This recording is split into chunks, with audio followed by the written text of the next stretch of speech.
use the word emergency for the first time in about... This is Jim, and, Receiving this message. We are Ken Jennings and John Roderick. We speak to you from our present, which we can only assume is your distant past, the turbulent time that was the early 21st century.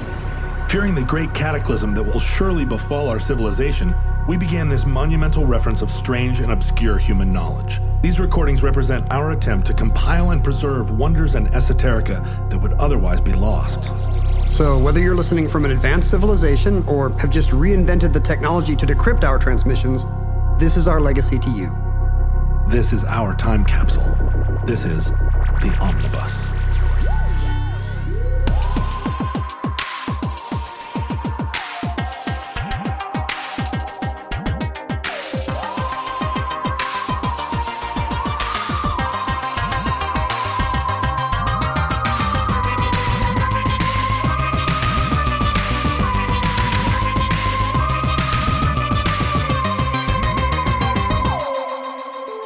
You have accessed entry 1352.DE1223. Certificate number 18573. Twilight. You nicknamed my daughter after the Loch Ness Monster? I think we've observed before that generationally, the millennials and Generation Z have been underserved chronologically by Omnibus so far. Right. We have less of a tendency to talk about the Smurfs or Barney or what are some other Boy Meets culture? World. Boy Meets World. Hollister. Have we talked about K-pop yet? No, but we should. Well, that's a thing. Blackpink. That's coming. Talk about that. That's coming for sure. What are some other millennial things specifically? We do one show for each TikTok dance. Right. Not very interesting car design. Yeah, that's what all the high school kids today are saying. Oh wait, income inequality. We hardly ever. Oh wait, we talk about that all the time. Do we talk about self-care? Only derisively. Well, I mean, it's kind of implied. You have like a big fuzzy leopard skin blanket on. I am currently wearing a fuzzy leopard skin blanket. That's kind of self-care. It's kind of. You know what? I have a spa, a waist down spa. For one. You're having a little wellness break over there from the waist down. But a listener named Sarah, who is a Patreon supporter of the show, when asked to suggest a show topic, as is her privilege at her donation level, she asked if we could, in honor of her fiancé, discuss Twilight. She said she was open to anything. It could be the classic American books or films, but also about the time of day of Twilight. Oh. So if you have anything to say about Twilight, the post-dusk condition, I think Sarah would not mind. So what do you think that's about? Is Twilight just a thing that, like it's a word that causes her fiance to become... It's an ASMR thing? Yeah, like really, he's like, oh. It's their safe word, for sure. Right. No, I think... I didn't want to presume that her fiance was a he. It is a single E in the spelling here. I believe they are not pronouned. Okay. But a single E might imply a male fiance. However, I think it does seem like mostly he's just a vampire guy, and vampires have never made it into the omnibus. And that's interesting. As far as I can remember, maybe we'll get some corrections. The popularity of the Twilight saga surges right around. It's right at the cusp. If you were in middle school in, say, 2008, that might have been the peak of it. The final book and the first movie came out that year. Are you saying that it is a particularly middle school type of thing? Like you get introduced to it when you're in 8th grade, but if you were 24, you wouldn't connect with it? Well, is it YA? That's kind of the thrust of what this is. So, by appearing right then in 2008 to a high school, to a teen or tween audience, it really does straddle millennials and Gen Z. And please do not straddle millennials or Gen Z. You might go to prison. No, not me. They're very good about boundaries, those and consent, those generations. But it's been read by the books have been read, the book series has been read, and the movies have been seen by hundreds of millions of people. YA is an interesting publishing phenomenon because it did not exist when you and I were YAs. No. Once you got to be a certain age, you just started reading books. In 1967, an Oklahoma 15-year-old named Susan Eloise Hinton wrote a book about two kind of rival delinquent gangs at a 1960s Oklahoma high school, very much like hers, which was sold to an enthusiastic publisher and released in the late 60s while she was still a teenager. I think Hinton was still 19 when The Outsiders appeared on that's cool. drugstore spinner racks in 1967. Written when she was 15. I mean, think about the precocity of that talent. Because Outsiders holds up. Yeah, well, pretty good movie. Good movie. Coppola made two of her movies, books into movies, Rumblefish and Outsiders. She's written since then Tex, Taming the Star Runner, a bunch of other kind of beloved YA novels. And also, she doesn't write fiction anymore, but well into her, in her, let's see, she's in her 70s now, made the decision to follow me and start chatting with me on Twitter, which was unbelievably flattering for me. She's a legend. When Roseanne Cash started talking to me on Twitter, she's your S.E. Hinton? I really felt like, hey, man, I had really made it. Why do we all have these heartland women of a certain age? I don't know. Why do we just want these 70-year-old women from the Red River Valley to follow us on Twitter, John? What does it say about us? And then when I started talking to Martha Quinn, that's when I knew that. My niece, Elizabeth Roderick, is a YA author. No. Who's written... What's her niche or her genre? I don't think it has a ton of vampires. It's nearly 100% vampire free? Well, that's the thing. I don't know. I like a lot of vampire free books. I like Catch-22. Has no vampires. I think that's right. Moby Dick, no vampires. Catch-22 isn't. We're not counting emotional vampires here. I was going to say Zoroastrian, but no, his name is Zorathon. Yosarian. Thank you. No, her books. She's written like a lot of YA books, and they are about love. I think she has. Titles like Love and War, Love or Money. That's what the A's that are Y are thinking about. You Army. remember the big emotions at that age? Yes, but I expressed them by reading National Lampoon. Well, that's the thing. You and I were repressing our generation, that's right. or our emotions under a layer of irony, as we had been taught to do. Yes. By the culture. And the absence of our parents. In my case, the emotional absence of our parents. You and I were raised by David Letterman and I think maybe in your case, AC/DC or Black Sabbath. Well, I was thinking about it the other night. It was the Pretenders that really, that first Pretenders record.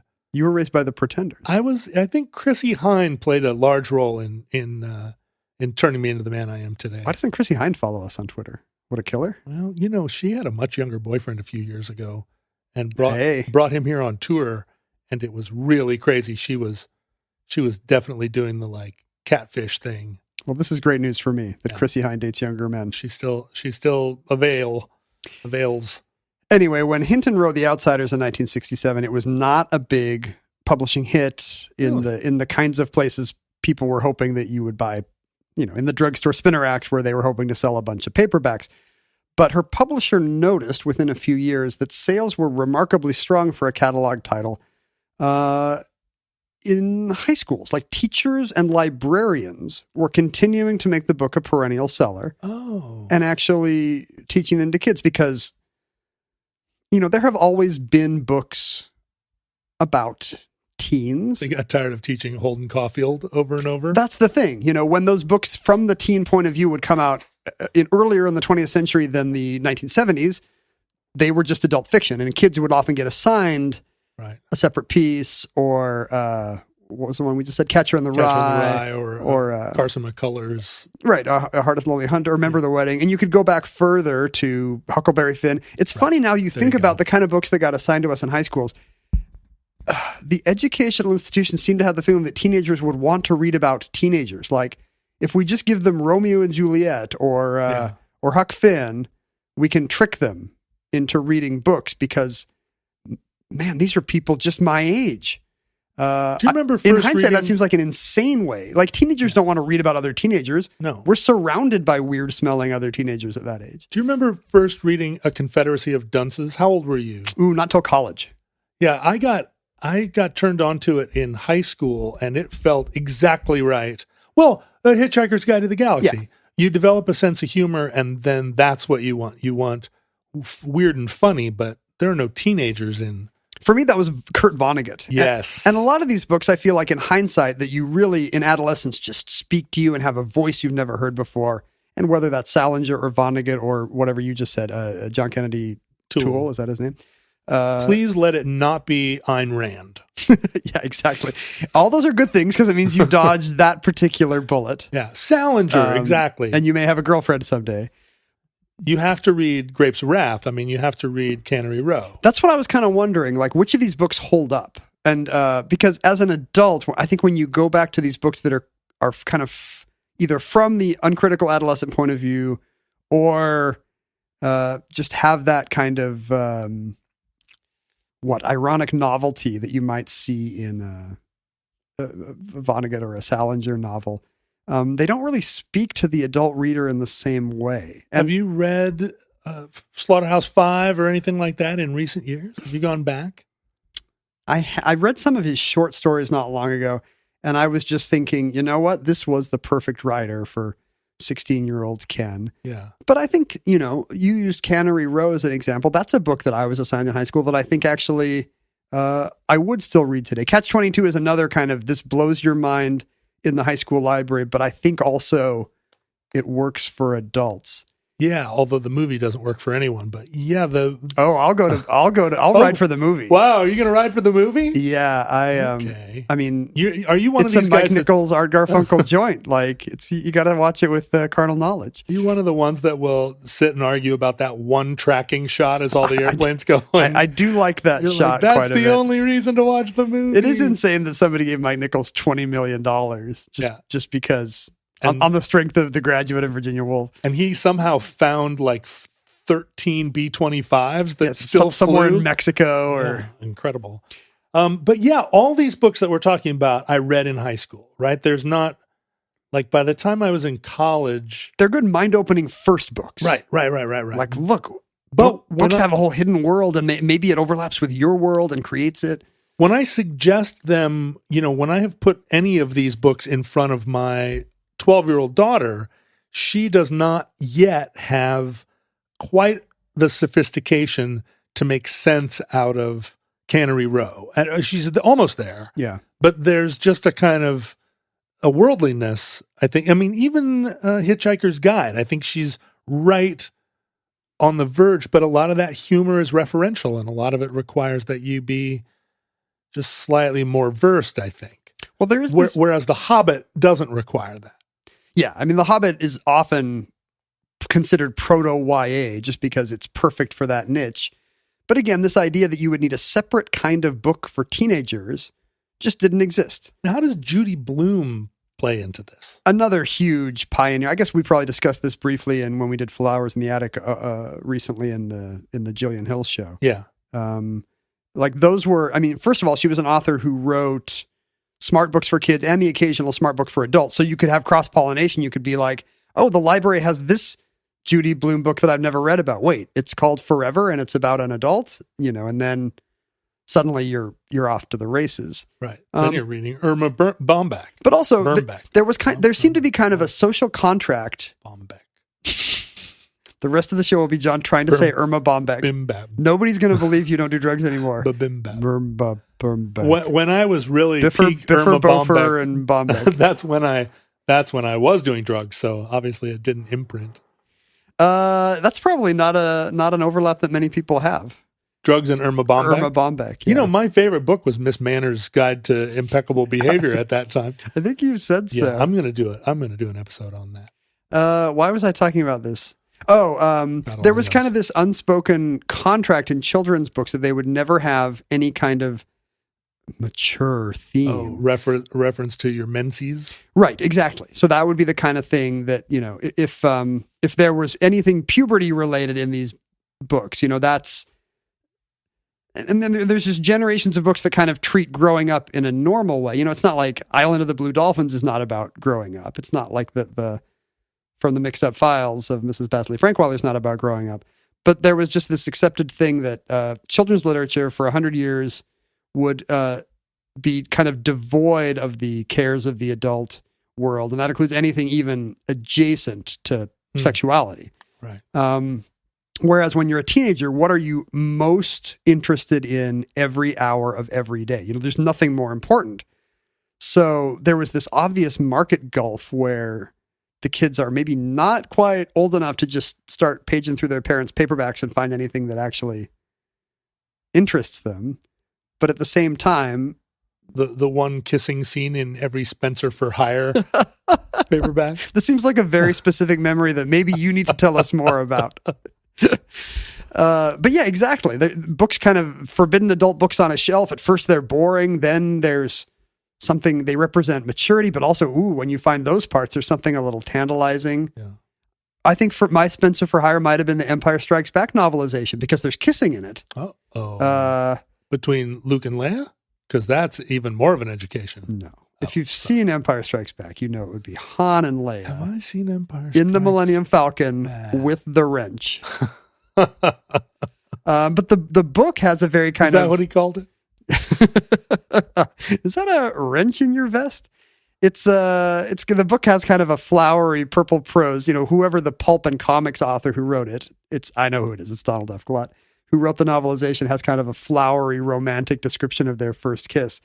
And as a kid, you'd never read about a kiss in a book before, so you were like, "Hello, Right. Whoa!" This is," and if you were a group of girls, I don't know, you wouldn't have that book, but that's the kind of thing you would pass around. I am a group of girls. Tee-hee, is this what kissing is like? Yeah, you're a whole rhizosphere of middle school girls. Now, how do those in the 1970s? My mom's boyfriend Norm had 4 kids. Norm actually smoked a pipe. He was that Norm. He had 4 kids. He lived in a big house. His wife had died. And the oldest daughter, Terry, lived in a room in the basement that had no windows, a windowless room. She was the teenager. The rest of the kids were, Andy was preteen. Andy was a teen. And then there was another one. And then there was another one. I don't remember. Anyway, Terry... The walls of her room were all shelves, and they were covered with romance novels. Yeah. Not of every kind. They all looked exactly the same, but there must have been 1,000 of them. That was my aunt and my grandmother as a kid. Romance novels. Yeah. Upstairs guest room was just lined with romance novels from all historical periods and all the lacy gowns you could want. And she was 14, and she just spent all day in her room, lying on her bed, reading romance Well, in that period, not all romance novels were sexy. Today, these are kind of recognized as largely light erotica for women who enjoy, that kind of thing in a literary format, rather than a web video, a seamy web video. What makes it light erotica? He touched her with his finger, or he could see her... I assume there's the outline of her nipple. I assume there's different degrees of explicitness. Yeah. What's the explicitity? Explicitity. Ooh. And so back then there were plenty that were just like full of stolen kisses and right. and long looks out on the moors. Right. So she could have had those and not Mr. Darcy. But then I think there was kind of for a while where they were both on the shelves, the ones that have penetration and the ones that don't. Yeah. And they weren't labeled as such in Barnes & Noble. That would have been weird. They didn't have a parental advisory. They were too busy yelling at 2 Live Crew records. Where's your romance penetration section? Is it next to the romance kisses on the moors section? I mean, I don't know. You probably don't remember, but there was that phase where when cable TV first came online, there was the kind of like Cinemax version of softcore. Oh yeah. Where they either took porn movies and they did these terrible like cuts. They'd be kissing and then they'd take their clothes off and then it would suddenly cut to a train going into a tunnel. Or there were those movies like the Emmanuel movies that like were kind of simulated people in socks and whatever. Yeah, you never saw anything, but they were naked and they were cavorting. I think you can imagine a lot of that of 80s romance novels is maybe kind of the equivalent of that. Yeah. Where all the millennials are like, I've watched people, I've watched 1,000 donkey videos. And I have no idea what you're talking about. This is very quaint. But yeah, like imagine a version where all the sex is taking place, but it's much less anatomical. Right. Anyway, so yeah, so that's all that teens had. But from this era of, Hinton into Bloom and then into Sweet Valley High and all the rest, romance is often the focus of this market niche. It's driven by teens and it's driven by teen girls. And it's all about the overwhelming emotions of first love and maybe melodramatic things that happen. A lot of them have love and death, love and terminal illness, love and moving to Iceland. And that was my story. And they're allowed to be sex adjacent, which children's books, never were. So suddenly, 20 years after America invents the adolescent, it actually invents books for them to read. But they're kind of ghettoized. It's not just like finding out on your parent's shelf that you might actually enjoy a separate piece or whatever. It's these are the books that are now marketed to you. And it's part of the extension and perpetuation of childhood in America, where it used to end when you were 12 and then it was 16 and then it was 26. And speaking of which, like these books are not just read by teens. I mean, this is still a huge market sector. Harry Potter is probably the beginning of grown-ups not being afraid to be seen carrying around these books. But YA is still 2021 YA had its best year ever. 10 million YA books were sold. A lot of this is driven by teens, TikTok, discovering their book talk, book of the week, and everybody's got to read these books and, find out because everyone wants to talk about what Penny or Clarice or whoever the character is doing. But in fact, some studies show that as much as 55% of YA is bought by post-teenagers to read to themselves. I mean, about 70% is bought by adults, but some of that is bought for their teens. Over half now seems to be bought by adults to be read by adults. The most YA reading demographic is ages 30 to 44. So speaking of perpetuation of childhood. Yeah, and in addition to the sort of soft romance of it, is it also like a little bit of an easy reader? I think that's a lot of it. In 2014, a cultural critic named Ruth Graham wrote a much discussed piece, I think on Slate, called something clickbaity, Why Adults Shouldn't Read YA or something. And her points were basically, this stuff's not challenging, it's not complicated, it's not nuanced. You're getting, basically it's just the equivalent of eating McDonald's for every meal. And second, these books are all written, because they're written for teenagers, they're kind of written from this uncritical teenage perspective with all the assumptions of adolescence kind of baked in as correct. And if you're 30, you should know by now that a lot of those priorities are, don't work in the long term. And did this Slate article get 1,000 "don't yuck my yum" comments? Exactly. So it gets pushed back on 100 different axes. A lot of them are just like, don't be such a bummer. Yeah, exactly. Like, let people enjoy things. Oh, why is it the motto of our time? Yeah, let people enjoy things. No! But also plenty of defenses along the lines of you're giving, and this comes up with every genre. You're giving the genre fiction short shrift. This is a stigma. You're assuming that YA is not complicated, interesting, nuanced, or cannot be. And I guess you're being literarily ableist. Yeah, basically. And there is something to the idea that, like, people do read to relax. Yes. And if you're coming home after a long day and curling up with a book, you do not want the literary to be fiction infinite jest. police showing up at your door, yelling at you because it's not all the light we cannot see or whatever. Yeah. You read AS by it, or we're taking away your kids. But and in fact, when you see adults reading adult books in the wild, not adult books in the sense of erotica, but in the sense of books for grown-ups, if you're sitting next to someone on a plane and they're reading a book, it's going to be a Janet Ivanovich mystery, or it's going to be a Jack Reacher book. It's not like they're reading books of great purity and subtlety and literary There were value. always very formulaic detective novels and spy novels.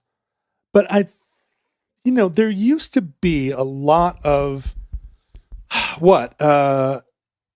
back when class distinctions were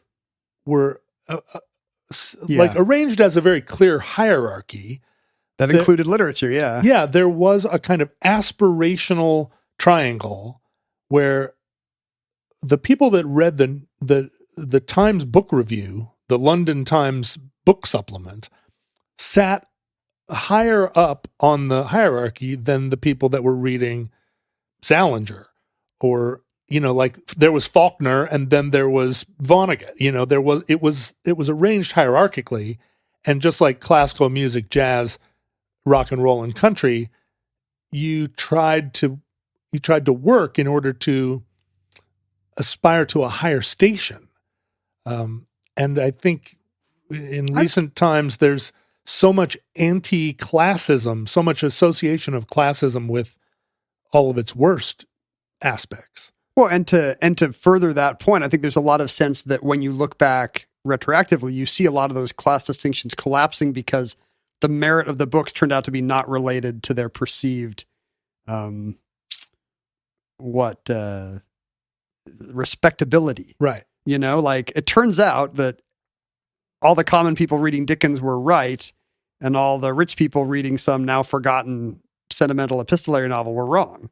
Well, when I was going over my college transcript with my advisor, one of the 15 times that I should have graduated between 1990 and 2015, when I did, I discovered that I had a minor in Russian lit. I had no idea. What a moment of self-discovery. I had no idea. I'd been just taking classes that interested me, but at a certain point they were like, you have a Russian lit minor. You might want to see a doctor. And I remember, but that's an example of like, I certainly wasn't going to take enough modern lit classes to get a minor, and then all the lit that didn't warrant a class in college wouldn't have even considered it. And I was taking Russian lit because it was intriguing. It was meant to edify you, right? You don't read Chekhov because you're like, wee. I still have that feeling sometimes. I will pick up a book, and it won't be for socioeconomic reasons, but I will get the sense that this is not fun, and that's why I should read it. Yeah. Well, this is going to stretch my brain or give me a lofty idea that the easy detective novel read would not. I transitioned at the end of high school out of reading for fun and into reading for reading to self-improvement. Yeah, to increase myself. Yeah, and then I think probably transitioned to nonfiction as part of that same process of like, now it's time to really learn how hydroelectric systems work or whatever, the Napoleonic Wars, all with the idea that reading came with responsibility. And I don't know, is that an archaic mentality, or is it one that's just not? I mean, the abundance of fun, easy things scrolling past you on your device probably has made that a little crazy. The idea that you would read something a little bit boring or a little bit abstruse just because it's going to pay off at some later point. That's not that fashionable.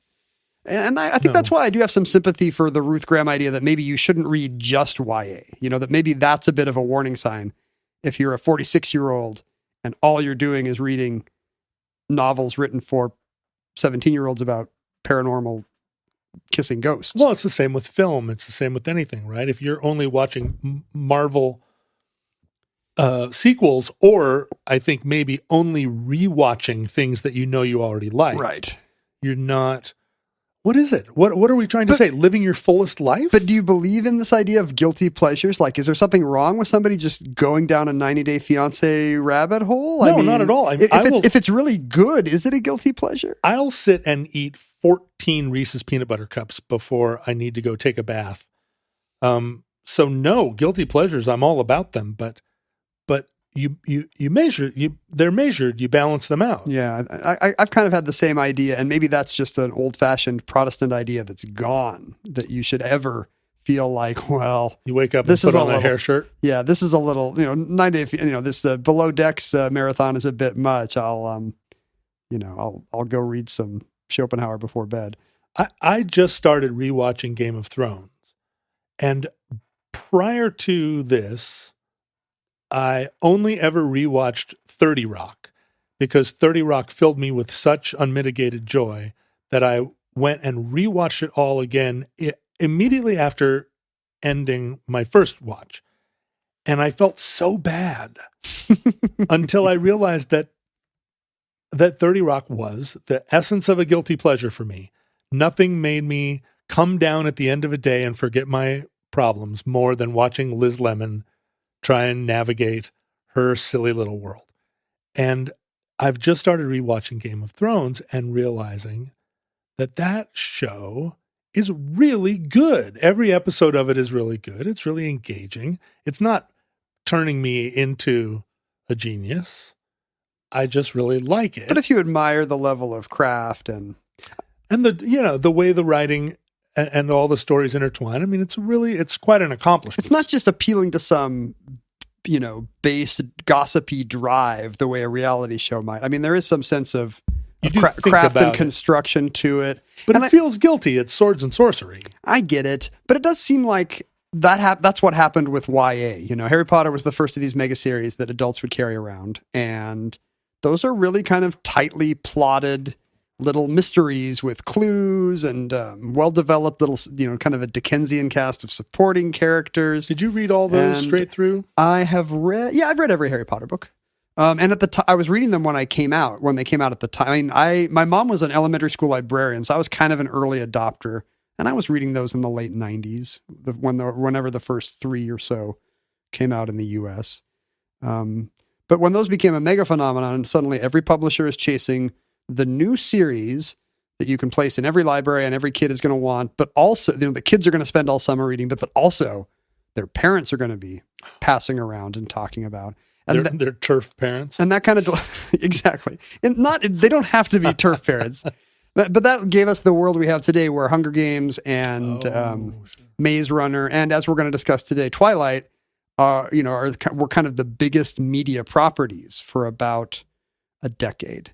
I don't think Hermione should have been with Ron. I just feel like Hermione. Should we do a special Patreon bonus episode about your Harry Potter fan fiction? I feel like Hermione just had so much going on, and Ron was just such a stumblebum. I'm shipping Ron and that girl, the ghost girl that sits in the bathroom. Yeah, exactly. There you go. She seems like she needs a friend. Hermione just was destined for better things, bigger and better things. On June 1st, 2003, in a what I'm imagining is I remember it as a small McMansion in a Phoenix suburb. In a post Harry Potter world, a housewife has a dream. She sees in this dream a beautiful sunlit meadow in which a sparkly, beautiful man is wooing and kissing a young woman. What is the date? June 1st, 2003. What did you dream that night? Can you bring up your dream journal? Well, my award-winning Long Winters album, When I Pretend to Fall, was released on May 6th, 2003. So I was on tour for sure that day. Were you in Phoenix on June 1st? I probably was. Were you romancing the local Mormon housewives? I was. I was probably kissing a vampire. Pretend to Fall tour. Well, let's see where I was on June. You're saying June 6th. June 1st, 2003. June 1st. Again, not clear how this is relevant to all the twihards waiting for us to get on with it. You know, there are lists of all of our tours online, but I can't find them right now. So anyway, moving on. She awakens from this dream, as sometimes happens to me, struck by a particular image which seems to have a kind of import that cannot be captured in the explaining of it. Kissing teens. But she's, and a sparkling man in a meadow. He's not sparkling in a metaphorical sense. Literally, he appears to be covered in glitter, like he's just come from a pride parade. Yeah. He was glitter bombed. Stephanie Meyer is 29 years old. She has, her husband, I believe, is an accountant. They're living in Phoenix. So not a sparkling man. Well, I'm sure he's sparkling in some. They appear to have a relationship that you and I would think of as unusual, but as we'll see in the Mountain West is not all that unusual. She's married to a man named, I think, Christian, who she has known since they were kids together, and they married at the age of 21. Right. I think he's got a BYU accounting degree. This is not an unusual story in the American Southwest. And, although the I Mormon find corridor. it very unusual. Here in Seattle, there's about 10 unusual things in this story. She does not have a job. Again, unusual. She's got 3 kids under the age of 5. Super unusual. Including a toddler. And she's always been creative, but at this point in her career as a stay-at-home mom, that manifests itself in a lot of scrapbooking with the fancy papers. Okay. She takes a break from playing Hungry Hungry Hippo and very elaborate homemade Halloween costumes for her kids. You can very much imagine, I think, this kind of stay-at-home mom. 60s mom. But here extending well into 2003 because she's living in the suburbs of a largely, she's living in this kind of Mormon accented part of America. Yeah, the mall. She's living in the mall.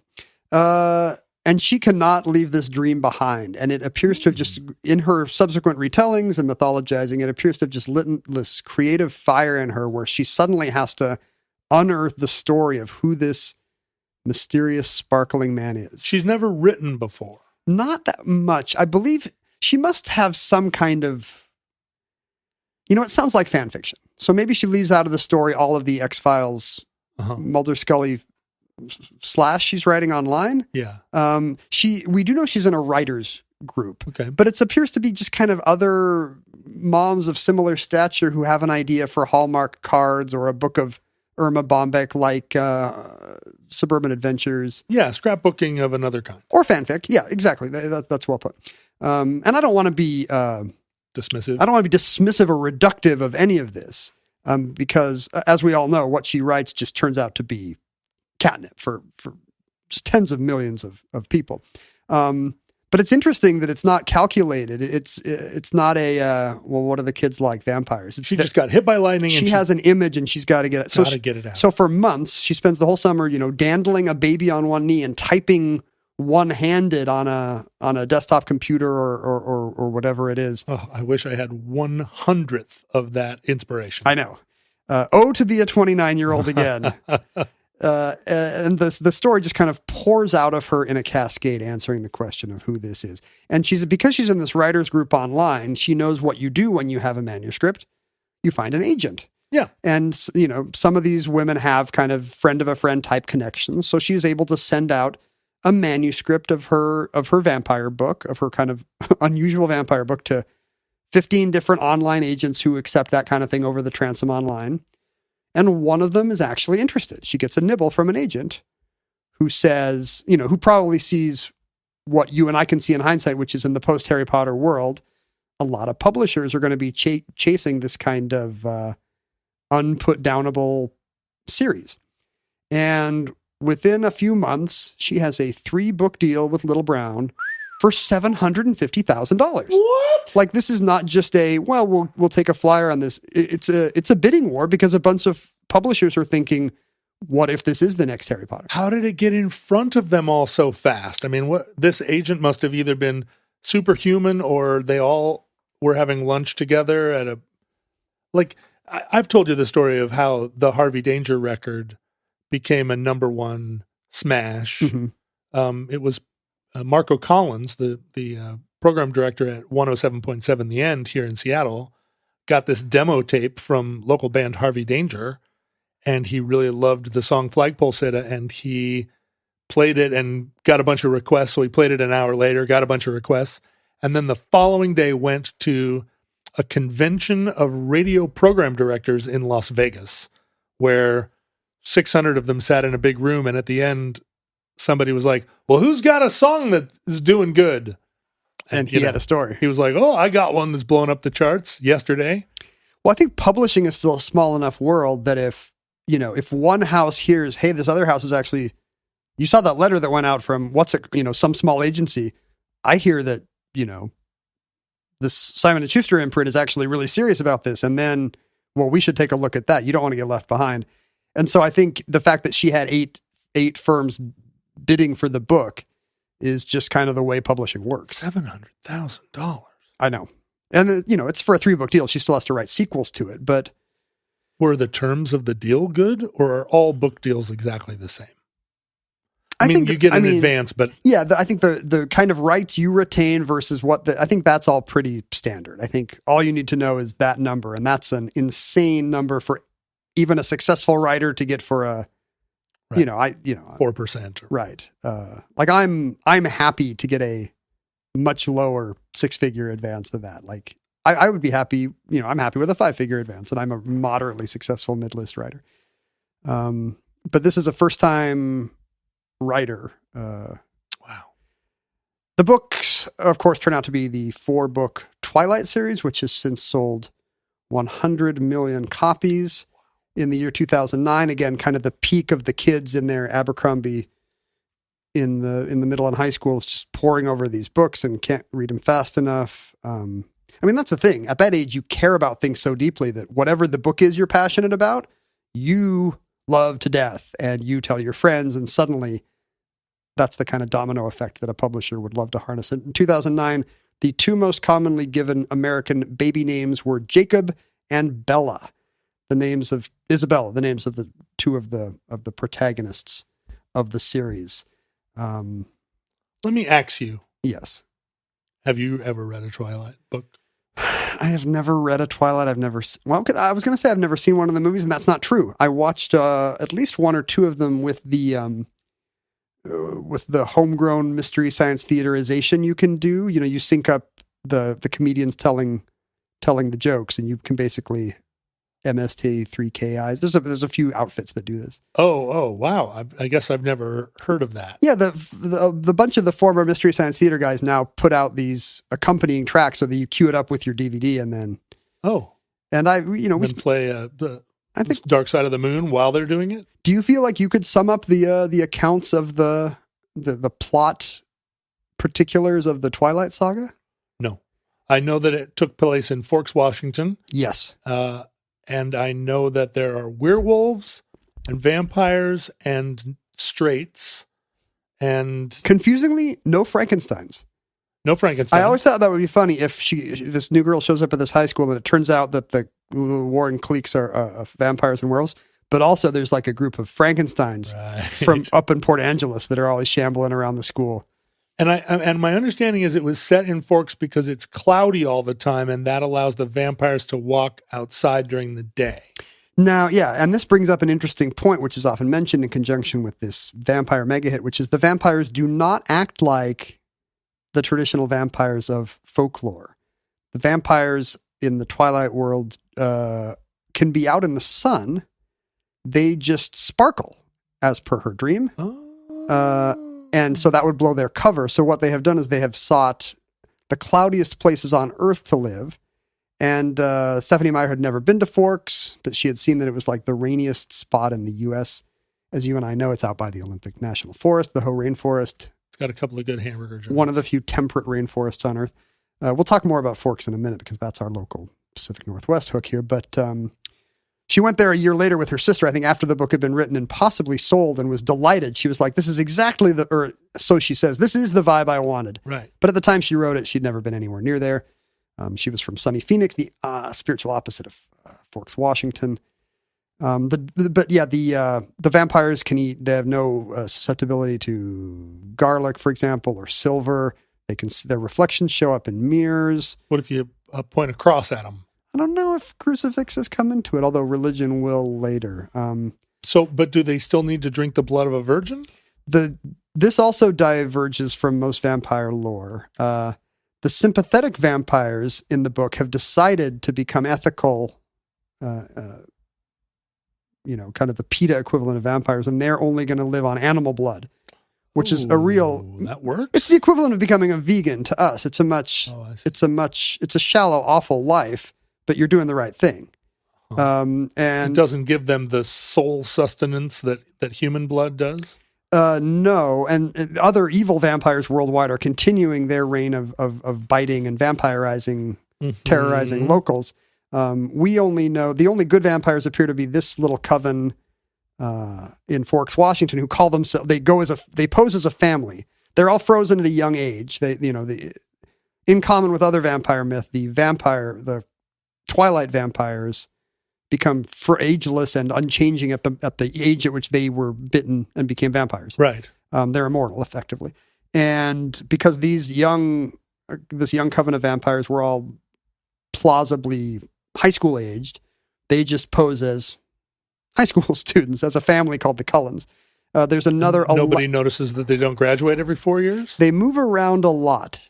The city of Forks, which has one high school? They move around, I think, geographically from time to time. They, you may read these books and wonder, why does this remote rural high school have so many vampires and werewolves in it? And in fact, if you were an ageless vampire, why would you go to high school? This is the kind of thing that in YA you can maybe get away with. I think Edward says at one point, well, if we went to college, people would notice sooner that we're not aging. So we start up at a younger age, stay around town for a few years, and then we have to move around. But why don't you just get a loft in Paris? Why do you go to high school at all? Yeah. Say you're homeschooled. Do whatever it takes, Edward. If you're a teenager, you could slink around the streets of Paris, and you can carry silver, so you could wear a lot of, Jim Morrison jewelry. You can eat garlic. You go live in Italy. Thank you. Most vampires can't. So there's also an Alaskan, you'll enjoy this. There's an Alaskan vampire clan that's also ethical and is just biting moose or meese or whatever up there. Cool. The rest of the vampire world is all awful and killing wantonly. Where does Marceline the Vampire Queen fit into all this? I mean, she just drinks red. There is, this is kind of the Ruth Graham thing about you are reading these books written for teenage dummies. And I think that's true. An adult would read these books and be like, if I was an ageless vampire, oh my God, the trouble I would get in. Why would I be going to high school? No. Whereas the adolescent readers of this book are like, yeah, well, of course. Yeah. Of course they're in high school. They have to hide in high school. They're like me. My high school could be full of vampires and Frankensteins. I can't live in Paris. It's so weird because Adventure Time is written for kids, but it's or all stoners. but it's just adults that I know that watch it. It's so. I feel like up. I know more adults who watch Bluey than kids. A lot of this, you have to admit, a lot of this is a result of the kids' entertainment getting so much better. Yeah. That now it actually is like a well-crafted alternative on many axes. Well, Adventure Time is a freaking acid trip. That's not, I don't know better. Right. But, compare it to any cartoon we had available to us and, to Sid and Marty Krofft, and you'll see, that was an acid trip, but I think I wouldn't rewatch any of that stuff. Bugs Bunny, you wouldn't sit and watch Bugs Bunny? That's the exception that proves the rule. Yeah. Like, I'm comparing it to like Deputy Dog. Yeah, Yogi, a Hanna-Barbera Laugh Olympics or something. It's good. Thank you. So from 2005 to 2008, Meyer releases one of these books annually. Twilight, then New Moon, then Eclipse, and Breaking Dawn. And they're all successful. Each more successful than the last. I think New Moon sells so many copies in one day that it might still be a one-day record for book sales, even above a Harry Potter, at least domestically. Just to give a précis to the books and annoy people who have actually read it. Yeah. I bet there are so many people that are mad at us right now that neither of us know anything about. I'm not sure I've been wrong yet. Okay. But maybe they'll tell me if I am. The thing is, it doesn't matter what the plot machinations of the particular books are. Wrong. And in which book the evil vampires do which. Wrong. In discussing this for future generations, what's important is to kind of understand the context of why these caught on and how they shaped their readers. Did you explain what werewolves are doing? See, that didn't even come up till the second book. Okay. So in the first book, a Phoenix teen named Bella Swan is forced to move in with her dad in Rainy Forks, Washington. I think it starts in Phoenix. Yeah, I think her mom has she's a real fish out of water. Or in water, I guess. Her mom has remarried a minor league baseball player, and that's just a kind of itinerant carnival lifestyle that's not good for any teen. So she has to go up to Forks, Washington, where she spent a little bit of her childhood, and her dad is now law enforcement. He's a sheriff or a deputy or something. She does not love her new school, but there's certainly a cute boy who, even though she's just kind of she's kind of your replacement every girl teen. As the book, a common complaint is that she's a complete cipher and that she never does, says, or thinks really anything interesting over the course of, well over 1,000 pages. But part of the appeal of the books is that she is just a normal girl like you, the reader, but the hot, brooding, Byronic boy in school, Edward Cullen, just is magnetically attracted to her. Oh, so the sparkling boy is what we're here to watch. Yeah, and when she later finds out that he and his siblings are actually not siblings and are, in fact, ageless vampires, he's still fascinated with her. He explains that part of it is that she's got, this is so funny, she's got O-negative blood. And he just cannot, the bewitching aroma of her is like a pheromone to him. Oh my God. I've been hearing about O-negative blood recently. Or maybe it's O-positive. From but anyway, the woo. Whatever the tastiest blood is. The woo people What are do they talking say about that one? That it means that you're descendant from UFOs or something. It's the universal donor, right? Yes, yeah. It means you should give blood a lot. If you know your blood O-negative. type? I don't. Isn't that awful? I don't either. We should look this up. We need to get into this. I'm sure I have it on a piece of paper somewhere, but you'd think it would. It's the kind of thing you might actually need in real time at some point, and I feel bad that I don't. We should go give blood together, and they'll tell us. Oh yeah. For many years, I thought I couldn't give blood. By the way, because I'd lived in, and I couldn't. I'd lived in Europe in the 90s, and because of the mad cow scare, the Red Cross wouldn't let me give blood. But apparently, they lifted that like 2 years ago or so, 2-3 years ago. If you were going to get mad cow disease, it would have happened. Yeah, they're like, well, it's been 30 years, and that all turned out to be like a 1-week media scare. Right, so where we killed 1 million cows. I mean, the stigma against like gay would-be donors still holds from the AIDS era. I'm going to put mad cow disease on my list. It's another one for the list of diseases you would like to contract. Yeah, it's another one for the millennials. They love talking about mad cow disease. They just so many mad cow TikToks, and this in the second book, she finds out that the other another kid at school who's also been friendly with her and appears to be kind of a rival for Edward, a kid named Jacob Black from the local Quileute reservation, is like apparently the other native teens, a werewolf. Oh, it's the Native Americans that are werewolves. Which you'd think would be maybe something you'd take a second look at if you were a diversity reader for Little Brown today. Wow. It doesn't imply that the whole tribe is werewolves, but the tribe certainly does not love what the books and movie series have done to their... The Quinault? Don't? To the like in reservation. real life, they don't? Yeah, like the... because all the nerds going out to Nia Bay and... Right, they've got, a lot of their, that tribal land there touches the Pacific, and a lot of those beaches are like their sacred places. And where often, they would do ceremonies. Back in the 70s and 80s, they actually closed that road. You couldn't go all the way around. They blocked it off and said, no, this is our space. So today, it's a bunch of teens taking selfies on some of their most sacred spaces. So New Moon kind of develops into a rivalry. I think Edward has realized he's no good for her. He leaves town. He's bringing too much danger to her life from the evil vampire covens, the Volturi, and she's left with this other romantic rival, a werewolf. In the third book, Eclipse, she ends up choosing Edward. She and Jacob remain friends. The final book, Breaking Dawn, which is so much narrative that it's filmed as 2 movies. Like many of these book series, they get wider as they go along. This book has just so much banana pants stuff you can't imagine. They graduate from high school, and as you do in Stephanie Meyer's worldview, decide to immediately get married. She marries Edward, her sparkling vampire, at a very young age. They're finally allowed to do all the romantic things that his vampire restraint kept them from in past books. Are vampires fertile? Well, so here's what happens. Vampires normally have, unchanging ageless bodies, which means a vampire could not give birth, but he manages to impregnate Bella with a human fetus. Unfortunately, the fetus is half vampire and is beginning to eat its way out. So he is forced to spoilers, by the way, he is forced to vampirize Bella to give her the internal fortitude. In the books, vampirism is largely treated like being a member of the X-Men. You have a lot of, you can jump around and do fights with the bad vampires. You've got strength, agility. Some of them appear to have different individual mental or psychic powers. You sparkle. Everybody sparkles, which is, again, why they have to stay in Forks so nobody notices, because it's never sunny there. It's actually quite accurate. So by biting Bella, he is able to, I mentioned that she's kind of a reader stand-in. Like, what if the cute brooding boy in school noticed me? Her name is, as Mindy pointed out to me yesterday, her name is literally Bella Swan.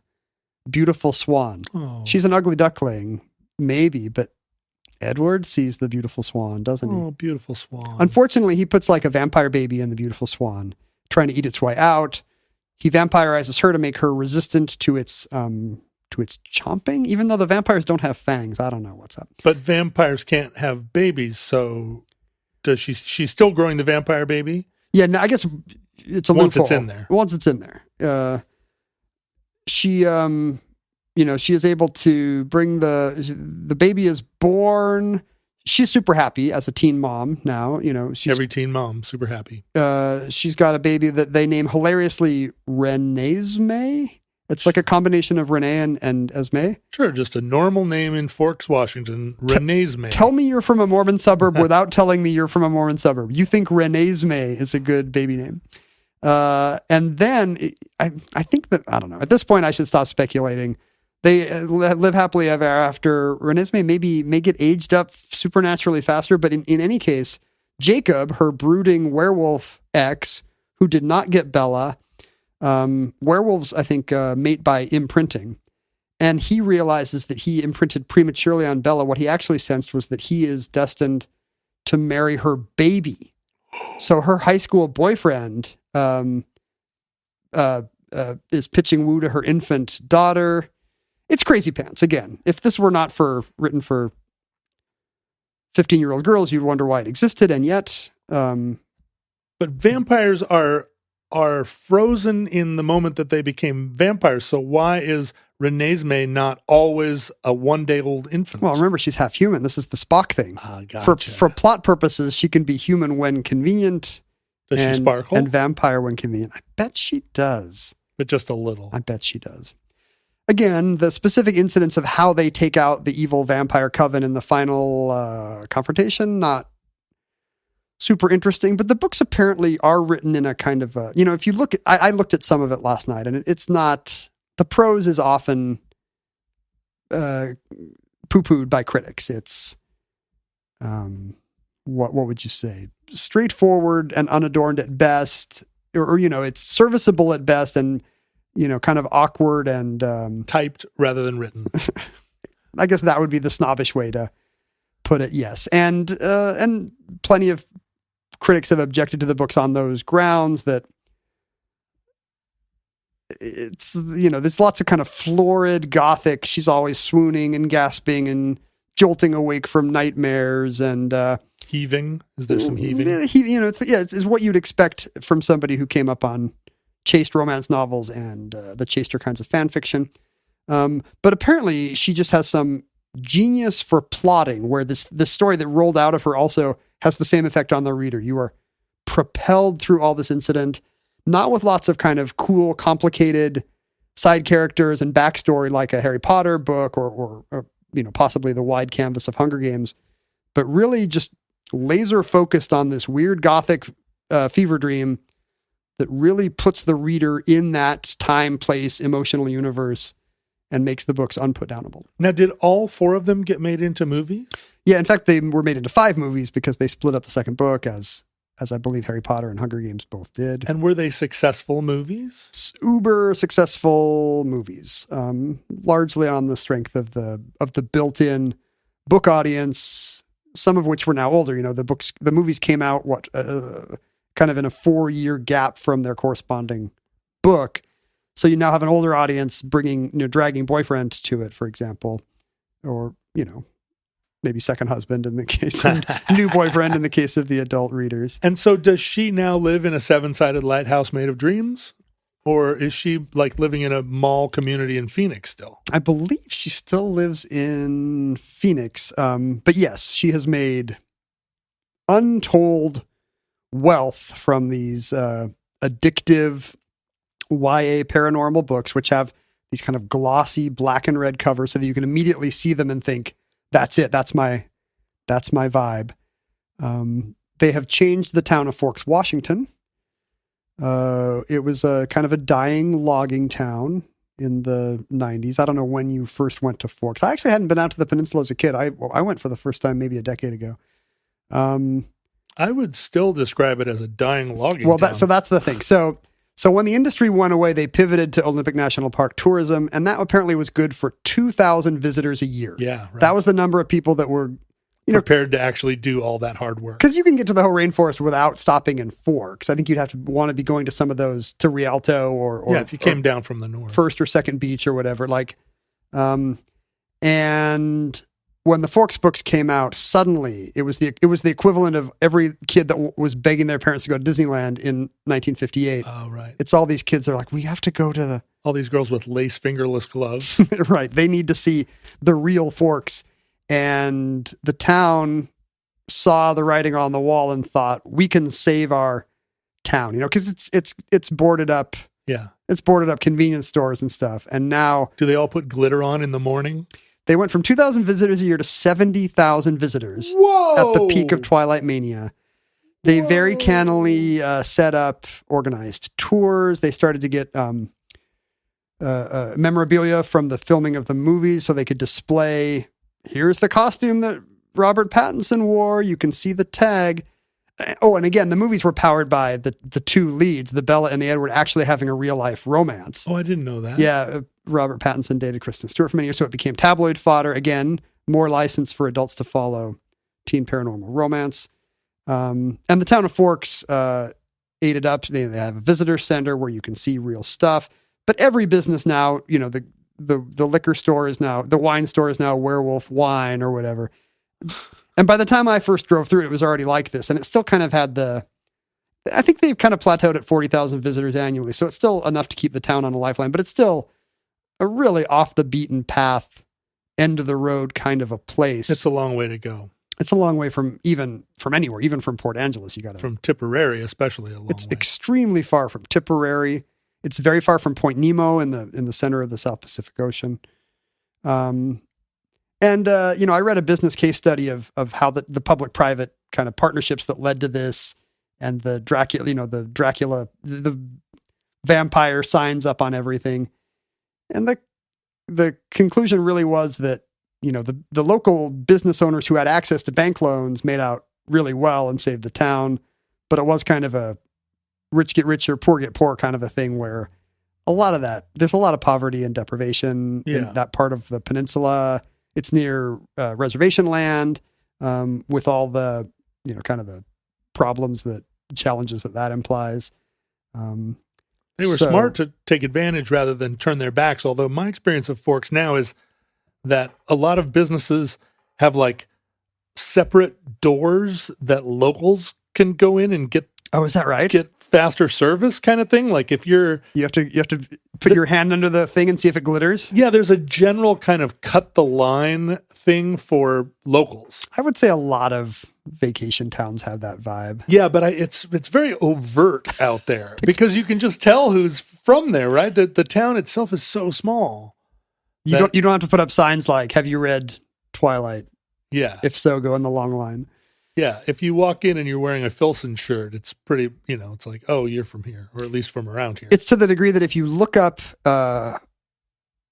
FAQs online about the Twilight movies, they will include questions like, is Forks, Washington a real place? Is Rainier beer a real beer? Barely. Everyone anymore. Brewed in California now. But, everyone is like, could I have the same beer that Bella's dad drinks in the Twilight movies? We had a babysitter when our kids were littler who was always talking about how I just kind of want to just wear normal clothes and maybe just drive an old beaten up truck. That's kind of my vibe.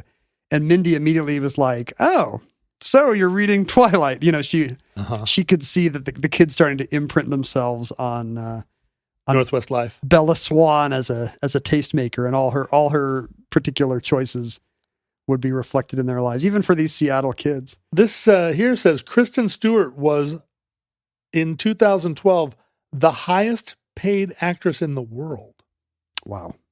I mean, and you got to admire somebody, both her and Pattinson, and a lot of the Harry Potter actors, maybe because they had it made at a young age, are now just like, what's the goofiest thing I can do? Like, I want to be a character actor in a Safdie Brothers movie. I want to play Weird Al Yankovic on Roku.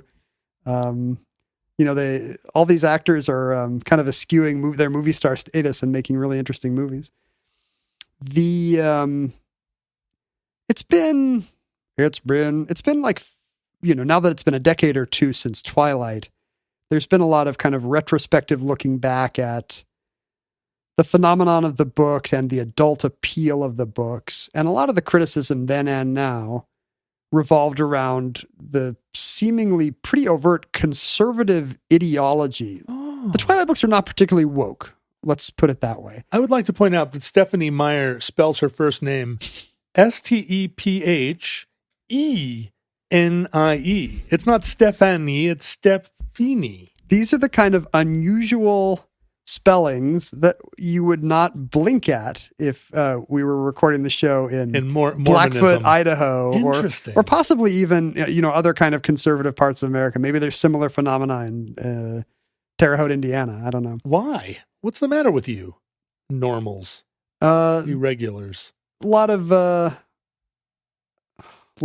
prefixes and spaces and accent marks on Utah names. Uh-huh. So you're saying that it is revanchist?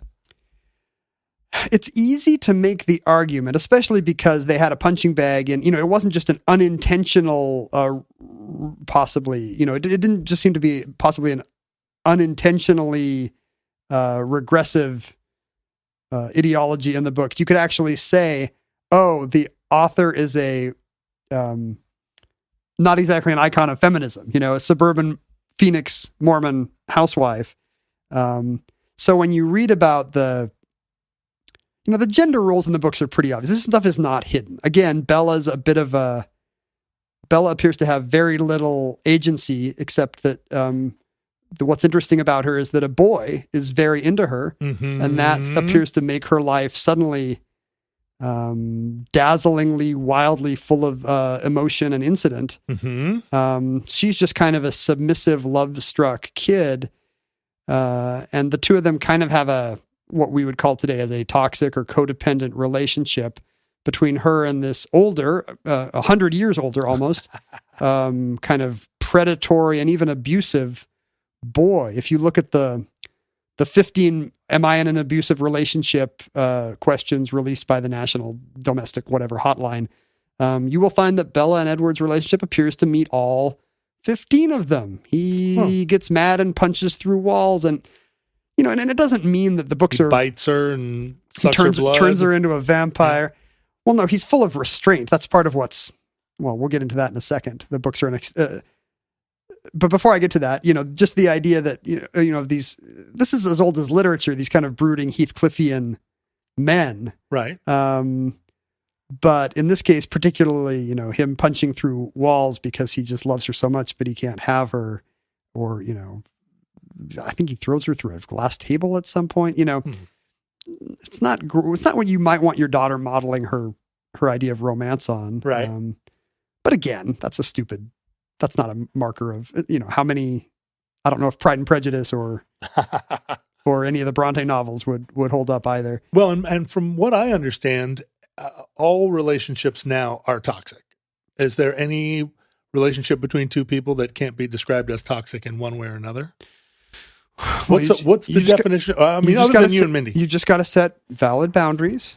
And you got to have a lot of honesty. You got to have a lot of affirmative consent, and I mean, we're definitely more aware of these issues than we've ever been. My sense that the way your and Mindy's relationship stays so strong is that she just tells you what to do. No, I think she puts up with me. Oh, there's that too. I guess that's a tired trope now too. I guess we're supposed to stay away from that. She puts up with me. The hapless husband who's like, boy, I don't know why she's with me. Boy. Are you kidding? That's like 80% of my personality now. Sure. Oh, where are my keys? But it's also every American sitcom and Jim Gaffigan routine for the last 20 years. And there's some thinking that it's infantilized men, let them get away with all kinds of pedestalization of women and forced helplessness and all the emotional labor not being done by them. And that's not wrong. Yep. Yeah. Can confirm. Yeah. Which of those things do you disagree with, John? Speaking of Edward's restraint when he's not, punching through walls or putting Bella through windows, because he does not want to vampirize her, he's always bewitched by her unexplainable ugly duckling beauty, but also the scent of her O positive blood. Mm-hmm. He can't. This becomes which is hotter. Extended abstinence allegory, which I'm sure we can all agree, powers a lot of super hot fiction, past and present. Sure.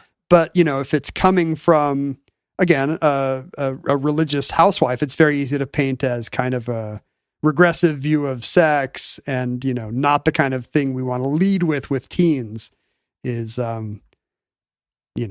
is just basically save it for your wedding basically, night? Yeah, the day after you graduate from high school. And again, there's that. She gets married as a teen. She's a teen mom. And it is all just a beautiful dream because she's finally with her sparkly high school boyfriend. Again, maybe not the blueprint you would want for your daughter. I wonder if there is research that could be done, research to be done, if there was in the same way that I'm sure the baby names took off. Well, yeah, in the same way that there are probably a lot of 10-year-olds right now named Daenerys. Right. I wonder if there were a bunch more young marriages in a little cluster of kids that came of age in 2007, whether there were a bunch of them that got married at the age of 20. Well, the thing is, outside of your liberal bubble, John, I mean, I think Mindy and I both have plenty of cousins who did get married in or right out of high school to the great relief of their parents. Like, this kid's going to get knocked up in a Ford 150 if we don't figure this out. And, that's just not unusual for in a suburban Boise or Mesa, high school. Right. I stayed a virgin until I was 26 because sex would have gotten in the way of drugs. That's your abstinence allegory? I'm busy. This drug wants to have sex with me, but I can't let it. Leave me alone, and then ladies. finally in the fourth book, of course, the idea that this fetus is literally chewing Bella up from the endometrium out. And what's that an allegory for? Well, there's clearly you could read an anti-abortion message into it. The fact that she's decided she's going to have her baby at all costs, including risk of the life of the mother, vampirizing the mother, if that's what it takes to give birth to her perfect teen baby, which she would never consider any other alternative as to having. I see. So it's easy to read the kind of the conservative social ideology in the book, but yeah, you mentioned whether there would be any observable actual effect on teens, and I don't know how much I buy all this, just because is Mormonism still the fastest growing religion in the world? I feel like that's more of a 70s or 80s triumphalist thing. Like Gen X remembers those days, but it's been surpassed by Nigerian Episcopalianism. Well, like there's no growing religion in the world, so I see. Like maybe we're shrinking the least. But growth in Latter-day Saint growth now comes from developing world, right. West Africa, South America.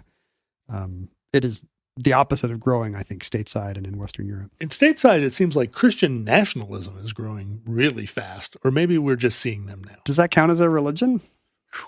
I mean, they go to mega church, but before they go to Shoney's every week. Yeah, but I'm not sure what book they're reading. It's not the same one I'm reading. Anyway, it just kind of seems like as literary escapism, you're going to get in trouble very quickly if you say, well, this is a bad guide for teen romance. Like, to what degree? I mean, teens are not idiots. Like, they read these books and their hearts may flutter and they may pass passages back and forth about Edward's beautiful yearning. And, but I think they also see the world and they know that these are a certain kind of fantasy, and one that it would maybe be a little sex negative to say, no, don't have your yearning teen fantasy, don't have your sparkly vampire fantasy, don't have your rough werewolf fantasy. Maybe it's actually more sex positive to applaud these teens having rich, sparkly fantasy lives with their anime and their Twilight and whatnot. It's strange because all the statistics now seem to indicate that millenniums and Gen Z are having less sex than any teens prior. And there's also all that hand-wringing talk about how they are all watching hardcore pornography from a young age on their iPads. It turns out we know the cure for high school sex. We just needed to give them Pornhub all along. Yeah, it's just like crime numbers. Like it feels like the teens are out of control and being preyed on by evil satanic forces. Who cares if the numbers actually show the opposite? Yeah, either that or, you're inoculating teens with overexposure to dirty movies. Just give them the idea that there's a sparkly vampire in a meadow somewhere, and they'll hold out for that, I think. And that concludes Twilight. Entry 1, Twilight, a thing neither of us knew anything about. Entry 1352.DE1223. Certificate number 18573 in the omnibus. Futurelings, in the unlikely event that social media still exists in your era, Facebook, Twitter, and Instagram are archived at Omnibus Project. Our handles were at Ken Jennings and at John Roderick. Our address for email was theomnibusproject@gmail.com. You can hang out with other Futurelings on Facebook, Reddit, TikTok, and Discord. You can send us real mail at P.O. Box 55744, Shoreline, Washington 98155. Sounds like you've got some mail over there, Ken. Kathy, who I believe may have been the one who suggested the O'Shaughnessy Dam as an omnibus topic, thanked us for talking about something near and dear to her heart, and in fact sent us we mispronounced the name of a tribe in that episode, and we did angry. I can't remember what it Californians.